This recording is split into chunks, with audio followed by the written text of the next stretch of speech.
Cheque bounce क्या होता है और चेक बाउंस होने पर आपको क्या करना चाहिए जिससे आपके पैसे आपको वापस मिल सके। तो चलिए शुरू करते हैं। शुरू करने से पहले फ्रेंड्स, अगर आप हमारे YouTube चैनल पे नए हैं और चैनल को अभी तक सब्सक्राइब नहीं किया है तो आप इसे अभी सब्सक्राइब करें और साथ ही पास में दिए गए बेल आइकन को प्रेस करें जिससे आप तक हमारे लेटेस्ट वीडियो की नोटिफिकेशन पहुंच सके। नमस्कार फ्रेंड्स, मैं एडवोकेट गौरव सैनी स्वागत करता हूं आप सभी का हमारे YouTube चैनल एडवोकेट गौरव में। ये बात करते हैं आज के हमारे इस टॉपिक चेक बाउंस से रिलेटेड इंपॉर्टेंट जानकारी के बारे में। तो फ्रेंड्स, वीडियो को लास्ट तक जरूर देखिएगा। सबसे पहले इसमें हम बात करते हैं फ्रेंड्स, चेक बाउंस क्या होता है। जब आप किसी के नाम से कोई चेक को पैसों के लेन देन के लिए इशू करते हैं तो उसमें आप एक फिक्स डेट भी डालते हैं कि उस डेट को बैंक में ये चेक लगा सकते हैं और उस डेट को या उस डेट के बाद जब वो व्यक्ति चेक को बैंक में लगाता है और उस डेट पर अगर आपके अकाउंट में पैसे नहीं होते या उस चेक की राशि से कम पैसे होते हैं तो उस चेक को बैंक के द्वारा जब डिसऑनर कर दिया जाता है, यही चेक बाउंस कहलाता है। साथ ही अगर चेक पे जो आपने साइन किए हैं अगर वो मिसमैच होते हैं तो उस कंडीशन में भी चेक को डिसऑनर कर दिया जाता है, मतलब वो चेक बाउंस हो जाता है। ये चेक बाउंस कहलाता है। आगे बात करते हैं फ्रेंड्स, जब आपने चेक बैंक में लगाया और वो डिसऑनर हो गया तब क्या करें। फ्रेंड्स, अगर आपका चेक डिसऑनर हो जाता है तो उसके साथ में आपको एक स्लिप भी मिलती है जिसपे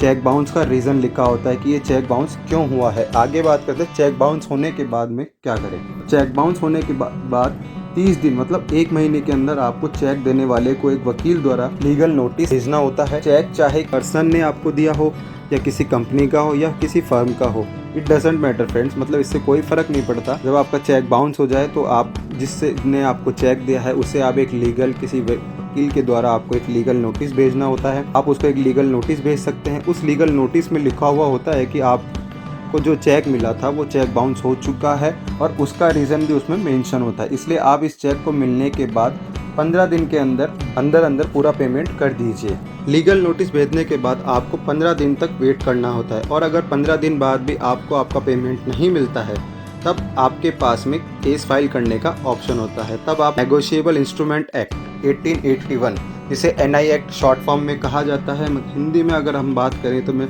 जिसे फ्रेंड्स चेक अनादरण अधिनियम 1881 कहते हैं, सेक्शन के 138 के तहत सिविल कोर्ट में केस रजिस्टर करने का प्रावधान है या सिविल कोर्ट में केस रजिस्टर कर सकते हैं। कोर्ट में केस फाइल होने के बाद इसकी प्रोसीडिंग स्टार्ट हो जाती है। इसके बाद ही आपके द्वारा एक एप्लीकेशन चेक जारी करने वाले को भेजी जाती है जिससे आपको आपके चेक के अमाउंट की राशि का 25 से 30% तक का अमाउंट कोर्ट के द्वारा दिलाया जाता है और लास्ट में यदि आप केस जीत जाते हैं तो आपको आपका पूरा पैसा जो भी आपका अमाउंट था वो दिलाया जाता है और स्टार्टिंग का जो 25 से 30% अमाउंट आपको जो पहले मिल चुका होता है वो भी आप ही के पास ही रहता है। और अगर आप इन एनी कंडीशन केस हार जाते हैं तो आपको ये 25 से 30% का अमाउंट जो आपको पहले मिला था वो उसे वापस करना होता है और जितने टाइम तक ये केस चला है उसका आपको इंटरेस्ट भी उसे पे करना होता है। बट NI एक्ट में अधिकतर केसेस के अंदर चेक जारी करने वाले की ही हार होती है, इसलिए आप केस के स्टार्टिंग में ही एक एप्लीकेशन मूव कर दीजिए कि चेक के अमाउंट का 25 से 30% तक का अमाउंट आपको दिलाया जाए। अगर चेक बाउंस हो जाता है तो ये एक लीगल प्रोसीजर होता है जो कि आपको फॉलो करना होता है। इसमें सबसे इम्पोर्टेंट बात ये होती है कि जैसे ही चेक बाउंस होता है तो उसके 1 महीने के अंदर आपको लीगल नोटिस जारी करना होगा। यदि 1 महीना बीत जाता है तो आपको ये देखना होगा कि चेक अभी भी वैलिड है या नहीं है। अगर वैलिड है तो आप उसे अगेन बैंक में लगाकर डिसऑनर करवा लें, फिर अगेन आपको 1 महीने का टाइम मिल जाएगा जिससे आप लीगल नोटिस भेज सकते हैं और उसके बाद 15 दिन का वेट करें। अगर 15 दिन में पेमेंट नहीं मिलता है तो फिर आपके पास 1 महीने का टाइम होता है केस फाइल करने के लिए। अगर आप 1 महीने में केस फाइल नहीं कर पाते हैं, 1 महीने के बाद भी अगर आप केस फाइल कर सकते हैं बट आपको देरी का उसके अंदर कोई स्ट्रॉन्ग रीज़न मेंशन करना होता है कि आप 1 महीने के बाद जो केस फायर कर रहे हैं, केस दाखिल कर रहे हैं कि वो देरी किस वजह से हुई, तो उसके लिए आपको एक स्ट्रॉन्ग रीज़न उसमें मेंशन करना होता है। इसमें सबसे इम्पोर्टेंट पॉइंट मैं आपको ये बताता हूँ फ्रेंड्स कि अगर चेक आपको डोनेशन में या किसी गिफ्ट के रूप में मिला है तो उस पर आप किसी प्रकार का कोई एक्शन नहीं ले सकते हैं।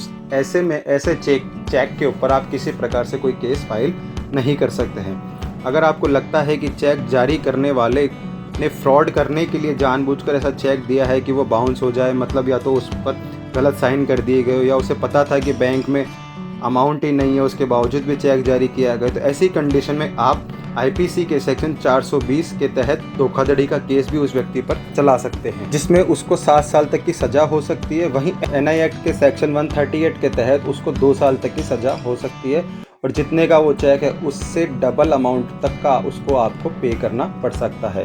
साथ ही सेक्शन 420 के तहत उस पर क्रिमिनल केस भी चलेगा, जिसमें उसे 7 साल तक की सज़ा हो सकती है। और अगर आप चाहें तो दोनों केस एक साथ भी फाइल कर सकते हैं। तो फ्रेंड्स, ये था आज का हमारा वीडियो कि अगर चेक बाउंस हो जाए तो हम उस चेक बाउंस के बाद में क्या कार्रवाई कर सकते हैं, हमारे द्वारा क्या कार्रवाई की जा सकती है, हम केस कैसे फाइल कर सकते हैं। आई होप आप सभी को ये वीडियो पसंद आया होगा। पसंद आए तो इसे लाइक करें, अपने फ्रेंड्स रिलेटिव के साथ में शेयर करें इस इंपॉर्टेंट जानकारी को, क्योंकि उन्हें बताएं कि अगर कभी किसी के साथ में ऐसी कोई घटना घटे तो वो इस तरह से उस पर कार्रवाई कर सकते हैं। फिर मिलते हैं एक नई वीडियो के साथ में। Till then take care, goodbye, जय हिंद फ्रेंड्स।